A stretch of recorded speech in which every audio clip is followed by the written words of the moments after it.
जय श्री राम, जय हिंद, जय भारत। दोस्तों, स्वागत है आप सबका एक बार फिर से आपके अपने चैनल स्काई स्पीक्स पर।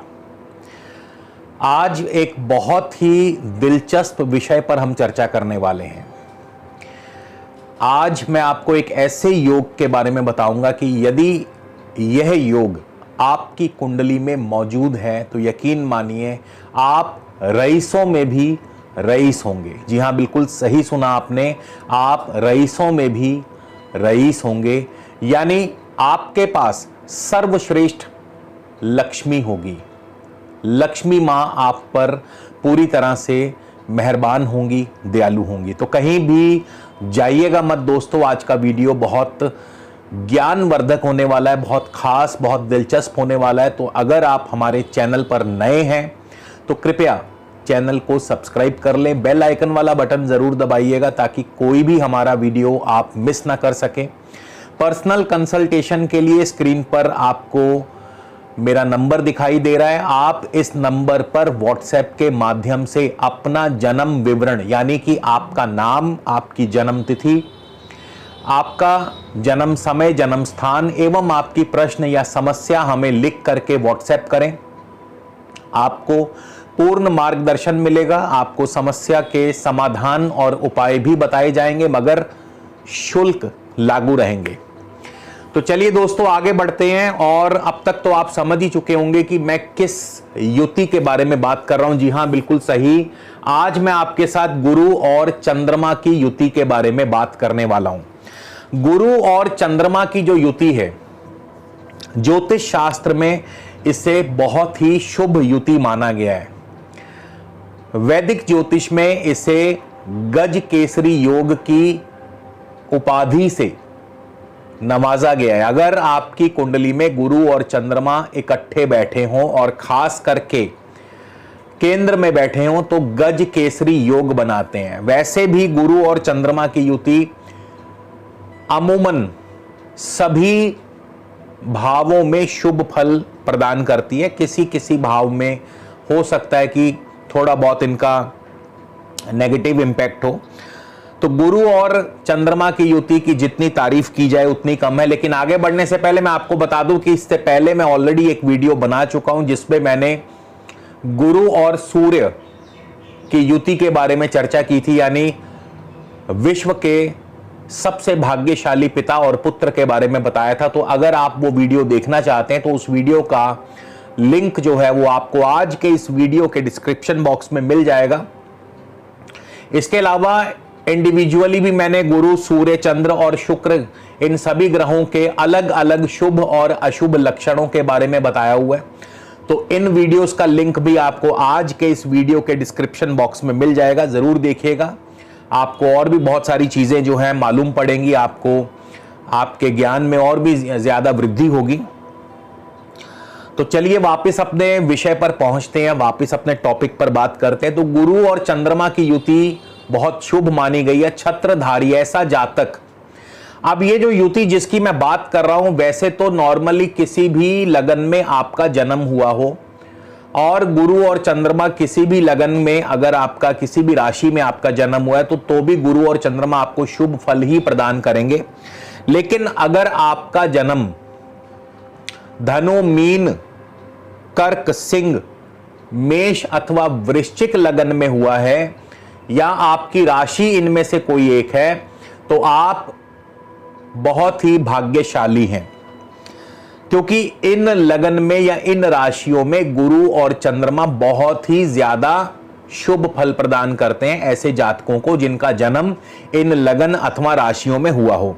तो गुरु और चंद्रमा की युति को छत्रधारी कहा गया। छत्रधारी का अर्थ क्या होता है? छत्रधारी का अर्थ है कि ऐसे व्यक्ति पर हर समय उसके मित्रों की, उसके सपोर्टर्स की, शुभ चिंतकों की, ईश्वर की, पितरों की छत्र छाया हमेशा उसकी रक्षा करेगी। मतलब छत्रधारी होगा, धन धान्य से परिपूर्ण होगा। गज केसरी योग, जैसा मैं बता चुका हूं कि गुरु और चंद्रमा की युति गज केसरी योग बनाती है। ऐसा व्यक्ति रईसों में भी रईस होगा, यानी अमीरों में भी अमीर होगा। ऐसे व्यक्ति को उच्च शिक्षा हासिल होगी, ऐसा व्यक्ति धार्मिक होगा, तीर्थ यात्राओं का शौकीन होगा, तीर्थ यात्राएं करने वाला होगा। जैसे सावन के महीने में बारिश की बूंदें धरती को तृप्त करती हैं, जैसे गर्मी के मौसम में ठंडी हवा का शीतल झोंका मन को तृप्त करता है, वैसे ही गुरु और चंद्रमा की युति आपके जीवन को तृप्त करती है और माता पिता का पूर्ण सुख ऐसे व्यक्ति को प्राप्त होता है। ऐसे व्यक्ति का जो बुढ़ापा है, जो वृद्धावस्था है, बहुत ही शुभ गुजरती है। ऐसे व्यक्ति का बुढ़ापा बहुत अच्छा रहता है। ऐसा व्यक्ति जिनका गुरु चंद्र इकट्ठा हो, हमदर्द होता है, दूसरों का हमदर्द, रहम दिल, नेक दिल इंसान होता है। ऐसा व्यक्ति कोई बहुत बड़ा नेता, मंत्री या जज, लॉयर, कानून से संबंध रखने वाला ऐसा व्यक्ति हो सकता है। ऐसे व्यक्ति का धन उसके जन्म से लेकर उसकी मृत्यु तक बढ़ता ही चला जाएगा, यानी डे बाय डे ऐसे व्यक्ति का धन जो है, अगर जन्म समय उसके पास 1 रुपया था तो मृत्यु के समय उसके पास 100 रुपए होंगे। तो ऐसे व्यक्ति का धन जो है डे बाय डे बढ़ता चला जाएगा। ऐसे व्यक्तियों को यात्राओं से बहुत फायदा होगा, यानी ऐसा व्यक्ति लगातार यात्राएं करने वाला, और कई बार तो ऐसे व्यक्ति विदेश में जाकर के सेटल हो जाते हैं। जमीन जायदाद, खेती बाड़ी और कारोबार, व्यापार, नौकरी से ऐसा व्यक्ति तीनों काल में उन्नति प्राप्त करने वाला। तीनों काल का मतलब भूत, भविष्य, वर्तमान। तीनों काल का मतलब बचपन, जवानी और बुढ़ापा। दूसरों को फायदा देने वाला, पैतृक संपदा ऐसे व्यक्तियों को मिलती है। एक्स्ट्रा आमदनी, ऊपरी आमदनी ऐसे व्यक्तियों की बनती है। ससुराल से भी धन दौलत इनको मिलता है। यानी ऐसे व्यक्तियों को अगर ये कहा जाए कि उनका जीवन ही केवल और केवल सुख और ऐश्वर्य भोगने के लिए हुआ है, तो इसमें कोई दो राय नहीं। लेकिन इन सब के बावजूद, जितने मैंने आपको ये शुभ फल बताए, इन सब के बावजूद बहुत लोगों के कमेंट आएंगे कि सर हमारे तो गुरु चंद्र इकट्ठे बैठे हैं लेकिन हमें फिर भी इसका फायदा नहीं मिला, या जैसा आप बता रहे हैं वैसा तो हमें कुछ भी नहीं हुआ। तो आपकी एक एक शंका का समाधान करूंगा, बस आपको ये वीडियो शुरू से लेके अंत तक देखना ही देखना है। और मैं बताऊंगा आपको कि क्यों आपका गुरु चंद्र इकट्ठा बैठा होने के बावजूद भी आपको शुभ फल प्राप्त नहीं हो रहे हैं। तो वीडियो को एंड तक जरूर देखिएगा। तो जैसा मैंने बताया कि गुरु और चंद्रमा बहुत ही ज्यादा शुभ फल देते हैं, बहुत ज्यादा मतलब धन धान्य देने वाले हैं, रईसों में रईस होगा ऐसा व्यक्ति। लेकिन मैंने आपको यह भी बताया कि खास लगन में जो जातक पैदा हो, वैसे तो सभी 12 लगनों में गुरु चंद्र अगर वाकई में शुभ स्थिति में बैठे हैं, और वो शुभ स्थितियां कौन कौन सी होंगी वो भी मैं बताऊंगा, तो निसंदेह गुरु चंद्र, फिर आपका कोई भी लगन हो कोई फर्क नहीं पड़ता है, आपको शुभ फल मिलेगा ही मिलेगा। लेकिन अगर आपका धनु, मीन, कर्क, सिंह, मेष या वृश्चिक लगन में जन्म हुआ है तो सोने पे सुहागा। और गुरु और चंद्रमा अगर आपके प्रथम भाव में बैठे हो, अब यहां पे हम भावों की बात करेंगे कि 12 भावों में गुरु और चंद्रमा का आपको क्या फल प्राप्त होगा। तो अगर आपके गुरु और चंद्रमा, लगन आपका कोई भी हो लेकिन विशेष लगन जिनका मैंने जिक्र किया अगर वो हैं तो बहुत अच्छी बात है। तो गुरु और चंद्रमा अगर आपके प्रथम भाव में बैठे हैं, तो प्रथम भाव में गुरु और चंद्रमा उत्तम धन देने वाले हैं। प्रथम भाव में गुरु और चंद्रमा बहुत ज्यादा शुभ फल प्रदान करते हैं। ऐसा व्यक्ति सोने और चांदी के तखत का मालिक होगा। सोने और चांदी के तखत का मालिक से अर्थ है कि ऐसा व्यक्ति बहुत बड़ी ऊंची पदवी पर होगा, कोई बहुत बड़ा नेता होगा, कोई बहुत बड़ा अफसर होगा, अभिनेता होगा, अपने इलाके, अपने नगर, अपने ग्राम में बहुत मान सम्मान पाने वाला होगा, और उसकी संतान भी उतनी ही भाग्यशाली होगी, यानी परम भाग्यशाली होगा। अगर गुरु और चंद्र आपके द्वितीय भाव में हो, अब यहां पे लगन का ध्यान नहीं रखना है, हम केवल भाव की बात कर रहे हैं। लगन तो मैं आपको ऑलरेडी बता ही चुका हूं कि कौन से विशेष शुभ लग्न है। तो अगर आपके गुरु और चंद्र दोनों द्वितीय भाव में हो तो ऐसा व्यक्ति, यहां भी गुरु और चंद्रमा बहुत ही शुभ फल प्रदान करेंगे, दोनों का उत्तम फल। गुरु कौन है? गुरु है पिता, गुरु है टीचर और चंद्रमा है माता। तो माता पिता का पूर्ण सुख पाने वाला, उत्तम धन धान्य पाने वाला, बढ़ के दरख्त की तरह हजारों लाखों को अपने साए में पालने वाला, यानी ऐसा व्यक्ति बढ़ के दरख्त की तरह फैलता जाएगा, बढ़ता जाएगा और उसके साए में हजारों लाखों व्यक्ति जो है पलने वाले होंगे। यानी ऐसा व्यक्ति खुद भी धनी होगा और अपने धन से दूसरों को पालने वाला, यानी उसके नीचे बहुत सारे व्यक्ति काम करने वाले होंगे। ऐसे व्यक्ति को एक्स्ट्रा आमदनी होगी, जमीन जायदाद का पूर्ण सुख होगा, जमीन जायदाद से भरपूर धन पाने वाला होगा। ऐसे व्यक्ति को ईश्वरीय मदद भी पग पग पर मिलती रहेगी। इसी तरह गुरु और चंद्रमा आपके यदि तीसरे हाउस में बैठे हो, थर्ड हाउस में बैठे हो, तो भी ऐसा व्यक्ति खुशहाल होगा, भाग्यवान होगा, इकबालमंद होगा। इकबालमंद यानी ऐसा व्यक्ति बहुत रसूख वाला होगा, अपने इलाके का बहुत नामी गिरामी व्यक्ति होगा। ऐसा व्यक्ति सोने चांदी के पालने में पैदा हुआ होगा। ऐसा व्यक्ति धन दौलत का स्वामी होगा, खुद भी तरेगा, दूसरों को भी तारेगा। और ऐसे व्यक्ति का धन जो है उसके भाई बंधुओं को भी तारने वाला होगा, क्योंकि थर्ड हाउस जो है ये भाई बंधुओं का है। तो ऐसे जातक के धन से उसके भाई बंधु भी तर जाएंगे। इसी तरह चौथे भाव में ऐसा व्यक्ति माता का पूर्ण सुख पाने वाला, ऐसा व्यक्ति छत्रधारी होगा। जन्म से ही इस व्यक्ति के, जिसका चौथे घर में गुरु और चंद्रमा बैठा हो, जन्म से ही ऐसे व्यक्ति के घर में धन का चश्मा यानी धन का फवारा फूटेगा, मतलब बहुत धन होगा। ऐसा व्यक्ति जन्म से पहले ही उसके माता पिता बहुत अमीर होंगे, साहिब इकबाल होगा। साहिब इकबाल मतलब बहुत आला उच्च दर्जे का अफसर होगा। और ऐसा व्यक्ति ये भी बढ़ के पेड़ की तरह बढ़ता चला जाएगा और इसकी छांव में लाखों लोग, हजारों लोग इसकी छांव में आराम करेंगे। यानी ऐसा व्यक्ति स्वयं भी खूब उन्नति करने वाला होगा और इसके साए तले जितने भी लोग, इसके अधीन जितने भी लोग कार्य करने वाले होंगे उनको भी तारता रहेगा। सुख सागर, पूरी शांति, मन की शांति, दिल की शांति, पारिवारिक शांति, हर प्रकार का सुख ऐश्वर्य जो है ऐसे व्यक्ति को मिलेगा। अब गुरु चंद्रमा यदि पंचम भाव में हो तो पंचम भाव में भी इनका फल बहुत शुभ माना गया है। ऐसा व्यक्ति उत्तम व्यापारी होगा, व्यापार में, सरकारी नौकरी में सूर्य इसका बहुत बलवान हो जाएगा। यदि गुरु चंद्र आपके पंचम भाव में बैठे तो आपका सूर्य बहुत बलवान हो जाएगा, बहुत उच्च दर्जे का डॉक्टर होगा, बहुत उच्च दर्जे का आईएएस आईपीएस होगा, बहुत उच्च दर्जे का व्यापारी होगा, बहुत उच्च दर्जे का जज होगा, तो बहुत बढ़िया होगा। लेकिन भाव नंबर 6 में, छठे भाव में, अब यहां पे कोई भी राशि हो लेकिन छठे भाव में इनका साधारण फल होगा। गुरु और चंद्रमा का छठे भाव में साधारण फल होगा। जितना अभी तक पहले 5 भावों में गुरु और चंद्रमा का शुभ फल था, छठे भाव में उतना ही साधारण फल हो जाएगा। यानी चाहे यहां पे उच्च के ही क्यों ना बैठे हों, कर्क राशि में ही क्यों ना बैठे हों, तब भी गुरु और चंद्रमा का उतना बढ़िया फल नहीं होगा। माता पिता पर कोई ना कोई कष्ट अवश्य होगा।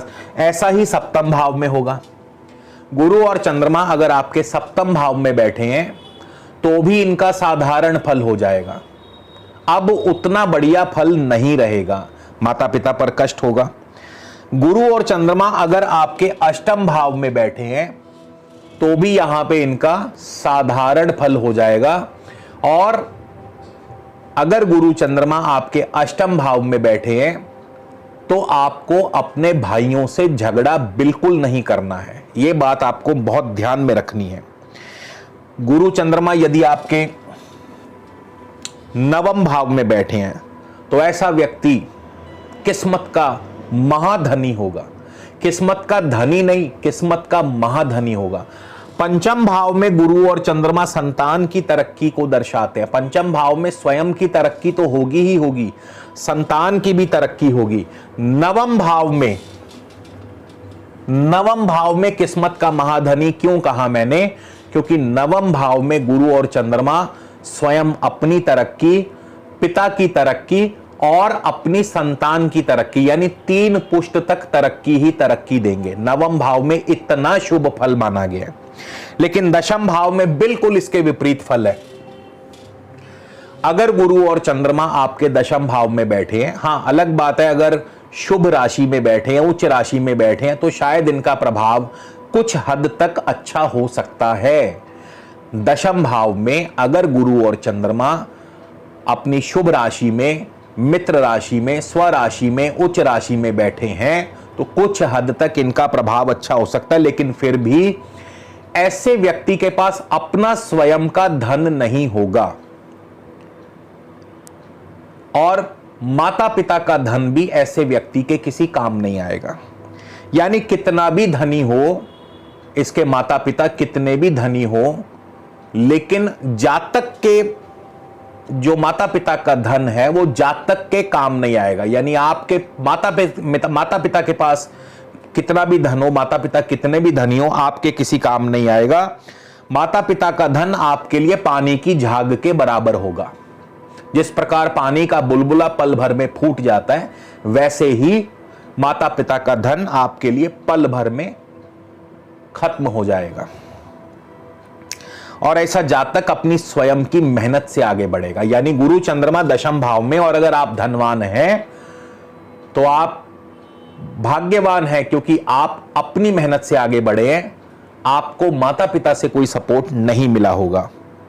इसी तरह 11वें भाव में अगर गुरु चंद्र बैठे हों, 11वें भाव में गुरु और चंद्रमा दूसरों का कल्याण करने वाला होगा। ऐसा व्यक्ति खास करके जनता का कल्याण करने वाला, लोक कल्याण करने वाला, सामाजिक बहुत होगा। ऐसा व्यक्ति सोशल एक्टिविटीज करने वाला होगा, लोगों का, समाज का कल्याण करने वाला होगा। और 12वें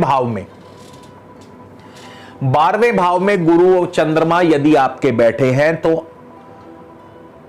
राजा जनक होगा, राजा जनक की तरह योगी होगा। यानी जिस प्रकार राजा जनक ने राजपाट त्याग दिया था, तो ऐसा व्यक्ति धनवान तो बहुत होगा, बहुत पैसे वाला होगा, लेकिन इसे अपने पैसे से बिल्कुल भी मोह नहीं होगा, पैसे का बिल्कुल मोह नहीं करेगा। और कई बार तो ऐसे व्यक्ति इतने ज्यादा मोह रहित हो जाते हैं, इतने ज्यादा लोक कल्याण में चले जाते हैं कि खुद ही अपना धन त्याग देते हैं।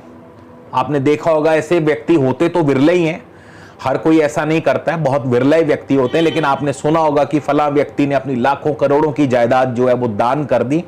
तो ऐसे व्यक्ति होते हैं जिनका गुरु चंद्र 12 में हो, तो ऐसे व्यक्ति अपना सर्वस्व न्योछावर कर देते हैं, सर्वस्व त्याग कर देते हैं। अभी बहुत लोग कहेंगे, अब हम अपने मेन टॉपिक पे आते हैं। बहुत लोग कहेंगे कि भाई आपने जितने भी अच्छे फल बताए हैं, केवल 6, 7वें, 8वें और 10वें भाव को यदि छोड़ दिया जाए, 6, 7वें, 8वें और 10वें भाव में गुरु चंद्र इतने शुभ फल नहीं देते हैं। हाँ, वो अलग बात है कि अगर यहां इन घरों में अपनी स्वराशि या उच्च राशि में बैठे हो तो फिर कुछ मात्रा में शुभ फल दे जाते हैं। लेकिन बहुत लोग कहेंगे कि हमारे तो इन घरों में बैठे तब भी हमें शुभ फल प्राप्त नहीं हो रहा है। अब हम बात करेंगे कि गुरु और चंद्रमा कब आपको अशुभ फल देंगे। यानी आपके प्रथम, द्वितीय, तृतीय, चौथे शुभ घरों में बैठे हो तब भी आपको शुभ फल नहीं मिल रहा है। तो इसके पीछे का तर्क क्या है, लॉजिक क्या है? उसके पीछे तर्क सिर्फ इतना है कि अगर इनकी जड़ में शत्रु ग्रह बैठे हुए हैं, गुरु के शत्रु कौन है? शुक्र, बुध और राहु। चंद्रमा के शत्रु कौन है? शनि, राहु, केतु। और गुरु की जड़ कौन सी है? गुरु की जड़ है सेकंड हाउस, द्वितीय भाव, पंचम भाव, नवम भाव और द्वादश भाव। और चंद्रमा की जड़ कौन सी है? Fourth house.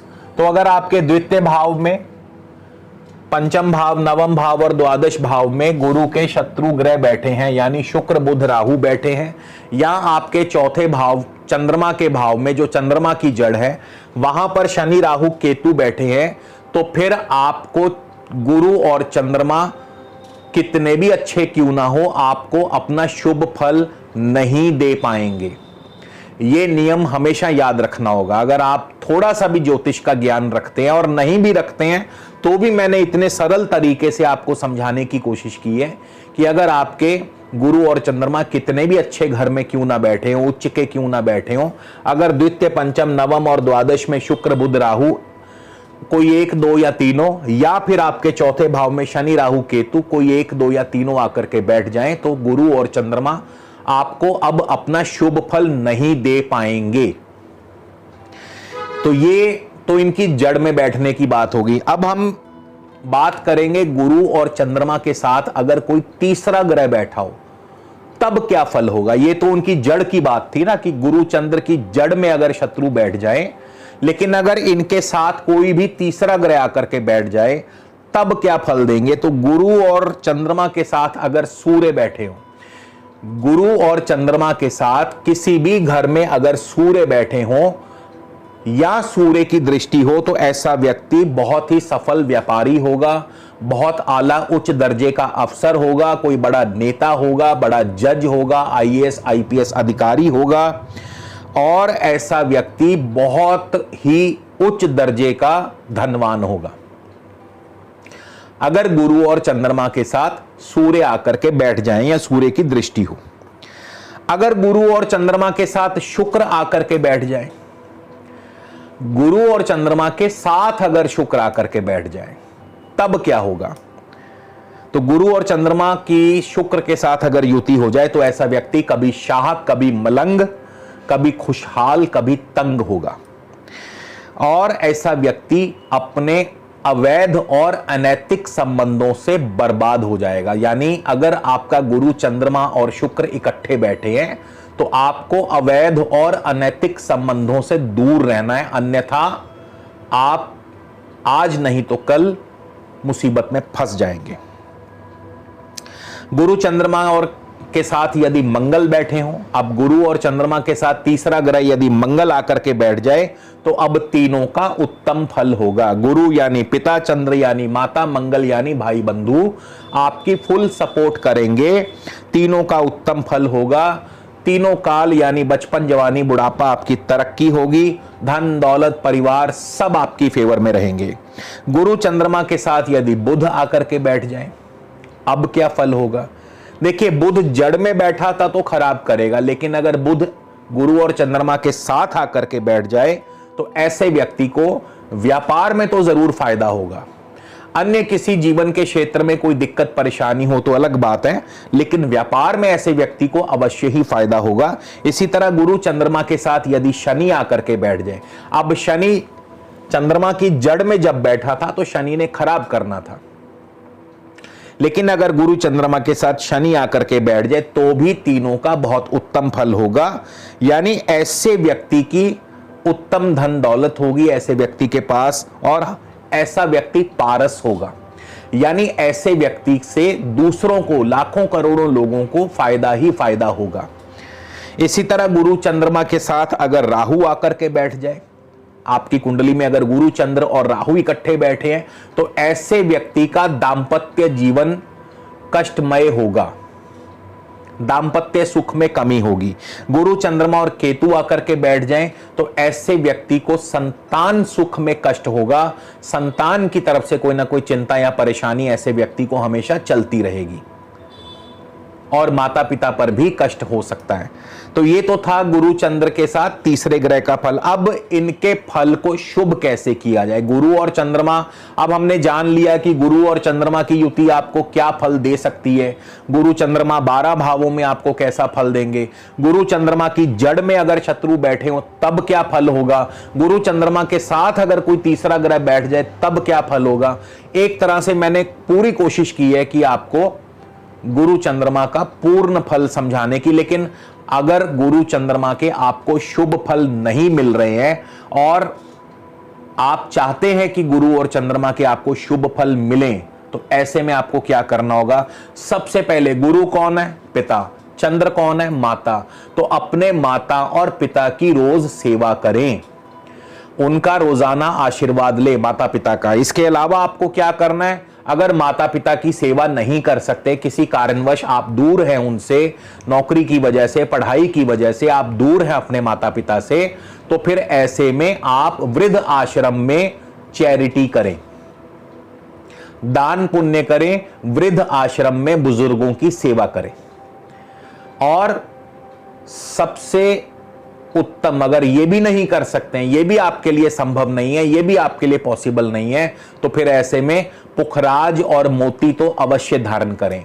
गुरु और चंद्रमा के शुभ फलों को बढ़ाने के लिए आप एक अच्छी उत्तम क्वालिटी का पुखराज और मोती धारण कर सकते हैं। यदि आप पुरुष हैं तो पुरुष दाएं हाथ की इंडेक्स फिंगर में पुखराज और दाएं हाथ की ही कनिष्का में मोती, और यदि आप महिला हैं तो बाएं हाथ की इंडेक्स फिंगर में पुखराज और बाएं हाथ की कनिष्का में मोती धारण कर सकते हैं अपने वजन के अनुपात में, यानी 10 किलो इज इक्वल टू 1 रत्ती। यानी अगर आपका 60 किलो वजन है तो आप 6 सवा 6 रत्ती का पुखराज पहने या मोती धारण करें।